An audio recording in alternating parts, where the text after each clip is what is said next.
Começando, bom dia, para quem não falei bom dia. Nós temos aqui o nosso Bololand. E o Bololand, né, ele está tendo aqui o código HTML com a tag doctype, né, HTML lang ptbr. Temos a tag meta. A tag meta serve para definir o padrão de letra, né, de caracteres. E dentro aqui do nosso cabeçalho, nosso header, nós temos aqui o styler, que seria nosso CSS. Bem, o estilo, né, ele pega aí basicamente umas 40 linhas do teu código, enquanto que eu tenho aqui algumas linhas de HTML. Isso é um problema porque a tendência do código é aumentar. Esse site do Bololand, se não me engano, ele fecha com 300 ou 400 linhas, se eu não me engano, ou até mais que isso, dependendo do que você venha colocar, da forma que você colocou. Então o HTML ele pede que você organize o código, tá, galera? De que forma a gente tem que organizar o código? O ideal é você separar o HTML do CSS, tá? Então como é que a gente vai fazer isso? Aqui nas nossas pastas, eu vou clicar com o botão direito e vou criar uma nova pasta chamada CSS. Nessa pasta CSS, eu vou clicar com o botão direito e vou criar um novo arquivo, new file, tá? Esse novo arquivo aqui, eu vou chamar ele de estilo.css. Eu poderia chamar de qualquer coisa, contanto que eu colocasse .css no final. Poderia ser style, poderia ser default, poderia ser bololand.css, pode ser o nome que vocês quiserem, contanto que sigam as regras de nome de arquivo. E quais são essas regras? Letra minúscula, sem acentuação e sem espaço no nome. Aqui, ó, coloquei. E o que eu vou fazer agora? Eu vou pegar aquele código do CSS que está lá no nosso index. Vou selecionar ele. Vou pegar aqui o styler aqui, ó. Vou selecionar o styler. Vou recortar, Ctrl X. Vou lá na minha folha de estilo e vou colar. Só que aqui, esse styler aqui, ó, ele não pertence ao CSS, ele é do HTML. Então vou tirar ele. E o barra styler lá no final também eu vou retirar ele. Ficando aqui apenas o código CSS. Então vou salvar. Então o que eu fiz aqui? Eu separei o HTML, né, o HTML do CSS. Então quando a gente vai montar um site, né, que é um site mais profissional, um site que tem uma pegada, né, que tenha mais organização, a ideia seria essa, tá? A gente separar as coisas, separar o que é HTML do que é CSS. E agora como é que eu faço para que o HTML enxergue o CSS? Porque se eu for lá no meu site agora, né, no meu Bololand, ó, se eu for lá no meu Bololand e apertar para atualizar, olha o que acontece. Ele perdeu o CSS, ele perdeu a referência de folha de estilo. Ele voltou para HTML puro. Para que ele enxergue novamente o HTML, eu vou ter que fazer o que? Eu vou ter que vir aqui no meu código e fazer um link juntando o HTML com o CSS. Então, para isso, eu vou chamar aqui o link e vou colocar o parâmetro href. Esse parâmetro href você tem que definir aonde está a folha de estilo. A folha de estilo está na pasta do CSS. Então, coloco CSS barra estilo.css. Opa, estilo.css. Então aqui eu já coloquei a folha de estilo. E agora eu tenho que colocar qual é a relação desse link. É um styler sheet, que é uma folha de estilo. Quando eu faço isso, eu estou linkando literalmente esse arquivo ao HTML. Estou fazendo uma ligação entre os dois. Salvo aqui. Vou lá no meu código. Aqui no Bololand e atualizo a pasta. Tá aqui, ó. Voltou quase ao normal, né? Tá faltando o quê? Tá faltando fundo aqui, aquela imagem do fundo do bolo. Então, o que a gente vai fazer agora aqui? Eu vou ter que mudar o nosso CSS. Por quê? Porque se eu olhar o item que é responsável por essa imagem, é o background de imagem. Ele tá pegando um arquivo dentro da pasta img produtos. Só que essa pasta MG, ela não está dentro do CSS, ela está lá no raiz, lá no principal, lá no Bololand, aqui, ó. Tá lá no Bololand. Então o que eu tenho que fazer para ele? Eu tenho que falar para ele que ele tem que subir o nível e depois entrar no MG. Então esse ponto que eu coloco aqui na frente, eu falo para ele sair do CSS, voltar aqui para o Bololand e depois entrar no IMG, tá? Então salvo aqui, vou lá no nosso Bololand e atualizo a pasta. Aí, ó, achou o arquivo de novo, tá, galera? Bem, essa questão de separar o arquivo HTML do CSS, para quem está começando agora, eu tive um problema até no ano passado por isso, e a galera não entendeu. Enquanto estava todo mundo ali misturado, a galera estava entendendo. Quando eu separei, parece que deu um trauma na galera, a galera deixou de entender. Na verdade, galera, continua tudo a mesma coisa. Só que eu não tenho mais um arquivo só, eu tenho dois arquivos agora. Um arquivo com HTML, apenas com HTML, e um arquivo com CSS, né, que é a folha de estilo. Só que como eles estão em níveis diferentes, as imagens dentro do styler aqui, né, do CSS, tem que voltar à página inicial, tem que voltar aqui ao Bololand. Por isso esses dois pontos aqui. Tá, isso na informática é até bom que o aluno que está começando a programar agora, tanto front-end, back-end, né, tanto designer, ele entenda como é que funciona isso. Quando você coloca dois pontos em um sistema de arquivo, né, de localização de arquivo, você está falando para o sistema para ele voltar a uma pasta anterior. Então volte à pasta anterior e depois comece a buscar esse item. Se eu coloco só barra, eu estou indicando o que para ele? Eu estou indicando para ele voltar para a raiz do sistema. O que seria isso? Seria aquela pasta C2 pontos, a pasta principal. Então a gente não vai usar só barra, a gente tem que usar o ponto ponto, tá? E esse ponto ponto que aparece, ele existe dentro das pastas do Windows também. Só que o Windows ele não mostra isso para vocês, tá? Ele literalmente oculta essa informação, mas ela existe tanto no Linux quanto no Windows. Então a gente tem que aprender a usar esses dois pontos aí. Então, recapitulando aí rápido para a gente continuar. Peguei lá minha folha de estilo, né, meu CSS, meu styler, que estava dentro do HTML. Copiei, né, recortei de lá e coloquei em um outro arquivo. Esse arquivo está dentro da pasta CSS. Então, qualquer menção a outra pasta, eu tenho que voltar um nível, tenho que subir um nível e depois entrar novamente na pasta. Foi o que eu fiz aqui. Eu subi um nível, eu saí do CSS e voltei para o Bololand. Depois eu entrei no MG, entrei no produto e achei aqui o arquivo, que é o Becker ponto alguma coisa. É muito importante que vocês entendam isso. Por quê? Porque se eu chegar e não colocar aqui, por exemplo, ponto ponto, a folha não vai funcionar, a imagem não funcionar. Pode até vir a funcionar, mas quando eu colocar o site no ar, esse fundo não aparece. Por que isso? Porque quando eu vou colocar o site no ar, né, nós vamos colocar o site no ar, tá, galera? Todos os alunos colocam, todos os anos primeiro, segundo, terceiro ano, eles colocam o site no ar. Em um sistema gratuito, tá? A gente vai criar uma conta gratuita. O sistema que roda nos sites, né, online, né, gratuitos, são sistemas Linux. O Linux não tem C2 pontos, não tem isso, não existe isso no Linux, tá? Então, se você colocar só a barra, ele vai ler como se fosse assim, ó, C2 pontos barra alguma coisa. Então, a gente não coloca, e sim coloca o ponto ponto para ele poder subir um nível só. Então, esse é um erro muito comum que acontece quando a galera começa a trabalhar com pasta separada. Tá, então, vamos lá. Bem, feito isso, eu separei meu código. Aí eu vou voltar aqui para o HTML, né, para a gente poder ver. Então aqui eu tenho só HTML, tá vendo? Ó, caiu muitas linhas, caiu para 28 linhas no meu HTML, enquanto que o meu estilo tá com 40 e poucas linhas aqui. O que a gente vai fazer agora? Seguindo aqui o wireframe, né, nosso wireframe, a gente vai fazer os produtos que eu comecei até a fazer na aula passada, se não me engano. Esses produtos aqui, eles estão dentro de uma seção, uma section.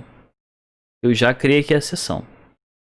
O que eu vou olhar? Olhando esse wireframe aqui, eu vou perceber que eu tenho 3 divisões. Uma divisão para o primeiro produto, uma divisão para o segundo e uma divisão para o terceiro. Então aqui no meu HTML, eu vou criar uma div. Essa divisão, dentro dela vai ter uma imagem, um IMG. O IMG precisa do src, que é o local onde está a imagem. Aí como eu estou no index e o index está na página principal, basta colocar aqui, ó, IMG, tá? Barra, ele já vai listar para mim. Se eu estivesse dentro de alguma outra pasta, eu teria que colocar ponto ponto. Aqui eu venho em produtos e aqui eu vou escolher o produto 01, tá? Eu sei porque eu já fiz isso antes, tá, galera? Em caso de dúvidas, é só você clicar nesse link aqui com Ctrl. ele abre a foto para você dar uma olhada, para você ver se é essa aqui mesmo. E depois eu coloco o comando aqui, né, o atributo alt. Esse alt aqui serve para... O alt aqui é o leitor de tela. Geralmente a gente coloca uma descrição do produto, né? Eu boto aqui, ó, produto 01. Tá? Esse alt aqui geralmente vem do banco de dados. Então quando a gente monta um site que tem integração com o banco de dados, esse alt aqui vem com uma descrição do produto. Porque quando a pessoa tem deficiência visual, o leitor de tela aqui vai ler essa informação que está dentro do alt ali para ele. Bem, agora a gente vai fazer o que? Nós vamos colocar o nosso H2. O H2 ele é um título, né? O H ele coloca título e o 2 seria o tamanho desse título, né? Nós temos o 1 que é o maior, o 2 é o subtítulo, 3, 4, vai até o 6, que seria o nosso subtítulo. Então aqui eu vou colocar produto 01 como título e agora eu vou colocar um parágrafo. Esse parágrafo aqui eu vou usar o Loren. Tá, é só você colocar Loren, pode ser minúsculo, apertar Enter. O Visual Code, ele vai fazer o que? Ele vai preencher com o texto do Loren Y. Não sei se vocês lembram o que é o Loren Y. O Loren Y, ele é um texto que é usado por designer, pela galera de programação, para preencher áreas. Então, se você tem uma área que você quer preencher com texto, para ver como é que está ficando, você pode pegar esse texto na internet, o texto está gratuito lá, você pode buscar por Loren Y. Você encontra um site com um texto gigante, você pode estar selecionando esse texto, copiando e colando na tua aplicação aí. Aí o que vai acontecer? Ele aqui no VS Code, ele tem pelo menos um parágrafo que você pode colocar Loren e apertar Enter, ele já vai preencher com esse primeiro parágrafo aí do Loren Y. Então aqui, galera, se eu chegar aqui agora, né, tem aqui minha div, salvo aqui e vou lá no meu site. Vou lá no meu site, eu vou ter o que? Eu vou ter aqui, ó, a minha figura com o meu texto. O que eu vou fazer agora? Só preciso de 3 figuras, né? Então eu vou pegar essa div aqui, ó, vou copiar ela, vou vir aqui embaixo, vou colar, vou trocar a figura aqui para 2, né? E aqui eu vou botar 2 também, e aqui eu vou botar produto 2.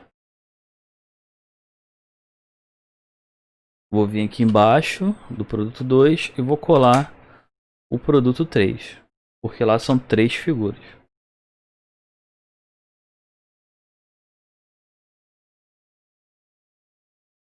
Salvo tudo, vou lá no meu site, eu vou ter aqui os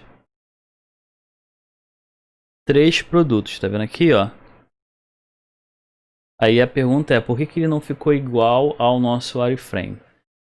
O HTML, a tendência dele é colocar a informação um em cima da outra, né, de cima para baixo, ocupando 100% da área. E o meu wireframe aqui, eu percebo que as informações estão uma do lado da outra e elas não estão ocupando 100% da área.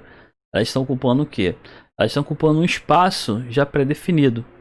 E como é que eu sei que espaço seria esse daqui? Ou melhor, esse espaço aqui, ó. Quanto que vale esse espaço aqui? Quem lembra? Como é que eu descubro o tamanho? Isso aí, eu tenho que, quando eu não sei o tamanho exato do item, eu faço uma estimativa. Que estimativa é essa? Eu tenho 100% da área, e essa 100% da área vai ser dividido por 3, porque eu tenho 3 itens. Então 100 dividido por 3 dá 33.33333, dá uma dízima. Então como é que eu vou fazer agora para editar isso daqui? Antes de sair editando, né, essas áreas, eu vou ter que ir lá no meu CSS, eu vou ter que marcar essa área aqui. Por quê? Porque no meu site eu vou ter várias seções, eu vou ter muitas seções. Se você olhar o wireframe aqui, eu tenho aqui uma outra seção aqui embaixo. Cada uma dessas áreas aqui é uma seção diferente. É uma área diferente do meu site. Então eu tenho que marcar essa área aqui como uma área de produtos. Para isso, eu vou vir aqui dentro do section e vou colocar marcações. A marcação pode ser um ID, tá?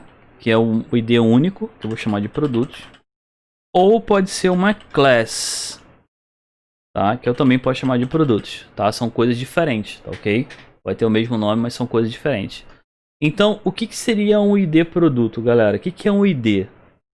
Identificação, né, para nós pessoas, é uma coisa que é única. Ou seja, nosso CPF, nosso RG.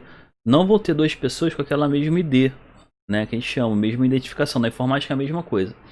Quando a gente fala que é um ID, não vai ter outro ID produtos no meu site inteiro. Não pode ter. Eu até posso fazer, eu até posso colocar o ID. Porém, quando eu for passar o meu site para ser validado pela W3, ou então pedir para alguém checar o meu site, ele vai apontar como um erro. O meu site não vai sair do ar, mas ele aponta como erro lá na hora de fazer indexação. Essa indexação pode ser feita até pelo próprio Google, tá, galera? Na hora que você vai botar na lista, a pessoa, você faz um site bonitão para o teu cliente, aí na hora que ele vai fazer uma busca no Google, o site dele não entra, porque tem um erro lá de semântica, que a gente chama erro de escrita. Então o ID ele não pode ser repetido. Então se eu coloquei ID produtos, em qualquer outra parte aqui do site eu não posso usar ID produtos de novo. Agora, quando eu uso class, o class pode ser repetido. Então se eu chegar aqui e pegar esse class aqui, ó, e colocar em outra parte do site, por exemplo, colocar aqui no body, assim, ó, class produtos, não está errado, porque a class ela é grupo, ela é mais de um item, ela representa um coletivo. É como se fosse assim, classe aluno, classe 1301. Então a 1301 representa vários alunos que formam aquele grupo, tá? Então o class ele pode ser repetido, já o ID não pode ser repetido, tá? Então aqui eu coloquei class produto ou ID produto aqui. Salvo. Agora no CSS eu tenho que fazer o quê? No CSS eu já posso chamar e apontar tanto o ID quanto o class. Se eu quiser pegar aquele ID, basta eu colocar um jogo da velha e a palavra produtos. Então se eu colocar jogo da velha produtos, eu estou me referindo à seção, aquela área toda. Só que você não quer pegar a área toda, né? Você quer pegar o quê? A div que está dentro dessa área. Então estou me referindo àquelas 3 divs. O que você quer fazer com aquelas 3 divs? Você está falando que a largura delas vai ser quanto? 33,333%. A gente não vai usar valor fixo em porcentagem. E outra coisa, eu vou usar o comando float left. O que o comando float left vai fazer? O que o comando float faz? Acho que eu não passei esse comando para vocês ainda, né? O que seria float? O que vocês imaginam pelo comando float? Eu vou explicar. Bem, você reparou que quando o site, né? Deixa eu voltar aqui para o site. Quando a gente vai falando do site, a tendência dele é colocar o item empilhado. Só que empilhado ao contrário, de cima para baixo, não de baixo para cima. Então ele vai colocando os itens naquele mesmo formato, que é o padrão HTML. Quando eu peço para flutuar, ele abandona esse padrão, tá? Ele sai desse padrão de flutuação, de empilhamento, e coloca ele flutuando. Então fica um item flutuando à esquerda do outro, porque eu usei o comando float left. Então ele vai colocar um item à esquerda, né, e vai colocar o outro à esquerda, um do lado do outro, até chegar a 100%. Então aqui, ó, no nosso exemplo, se eu atualizar a tela agora, olha lá, eu tenho 33%, 33% e 33%, tá? Colocando um do lado do outro. Se eu colocar um quarto item, vai acontecer o que? Ele vai descer, porque você já ocupou 100% da área, então a flutuação ela continua na linha de baixo. É como se fosse uma folha de caderno, está escrevendo ali, chegou no final da linha, ele desce e continua na próxima linha até ocupar 100% de novo. Então aqui eu tenho aqui os 33% de cada item, né, ocupando aqui os 100% da área. E eu consegui fazer ficar um do lado do outro, né, cada um com seus 33%. Só que aqui, ó, olha lá o que acontece. Tá vendo aqui? Se tiver uma tela muito grande, ele fica assim, uma tela pequena. Olha lá como é que ele fica. Imagina no celular você vendo o site assim, coisa linda, maravilhosa. Então, tá vendo aqui, ó, que eu tenho um problema agora? Ele sempre vai ficar 33%. Como é que eu torno esse site responsivo? Ou tendendo a ser responsivo? O que é um site responsivo, galera? É um site que vai se adequar a todos os devices, todos os projetos. A todos os projetos. O que seria isso? Então imagina você abrir esse site no celular, ou então numa tela muito grande. O que vai acontecer? Para que ele se adeque ao celular, eu tenho que definir um tamanho mínimo, né, uma largura mínima. A largura mínima aqui vai ser 320 pixels. Por que isso? Porque a Apple, na época que saiu os celulares, eles começaram a pensar em um tamanho que seja uma referência. Então as telas de celular, elas tendem a ter uma referência de 320 pixels de largura, mesmo elas sendo Full HD. Então mesmo em Full HD, elas tendem a trabalhar com 320 pixels de largura. Ela faz tipo uma escala. Então aqui ó, botei 320 pixels, vou voltar aqui para o meu site, vou atualizar a página e vou agora jogar, ó, uma tela muito pequenininha, ó. Ó, quando chegar, ó, viu? Quando eu cheguei lá em 320, ao invés de ele tentar espremer uma figura na outra, ele colocou já uma embaixo da outra como se fosse um celular. É claro que a gente tem que melhorar isso daí, mas já está funcionando aí a nossa ideia de que se a pessoa for abrir esse site no celular, ele não vai ter mais a figura uma espremida na outra, e sim uma embaixo da outra. Voltando aqui para o meu site, vou voltar aqui, botar aqui o zoom normal. O que está faltando para essa figura aqui, né? Esses itens ficarem igual ao nosso wireframe, né? Nosso wireframe aqui. O que está faltando, galera? Vocês podem perceber aqui, ó, que tem um espaço aqui, tá vendo? Esse espaço aqui entre os textos, né? Entre as figuras. Para colocar esse espaço aqui é fácil. A gente tem que, por exemplo, aqui no div, colocar um padding. E o padding, ele é um espaçamento. Ele é um espaçamento interno. Então eu vou falar que o espaçamento interno dele vai ser de 40 px. Esse número você pode estar mudando aí, tá ajustando o jeito que você achar melhor. Então ele vai colocar aqui nos 4 lados da figura, né? Os quatro lados da figura, ele vai estar colocando 40 px. Salvo e vou lá para o meu Bololente. Atualizo. E aí, funcionou? Olha lá, funcionou? Não. Por que não funcionou? Você vai reparar aqui, ó, que a figura continua encostando na outra. Ela não tá. O texto não, o texto funcionou, tá? Tá afastando 40 pixels, mas a figura não. Então o que a gente vai fazer aqui? Para que a figura obedeça, eu vou ter que criar aqui uma outra marcação. Botar produtos IMG. Quando eu coloco produtos, né, hashtag produtos IMG, eu vou estar trabalhando só com as figuras do produto.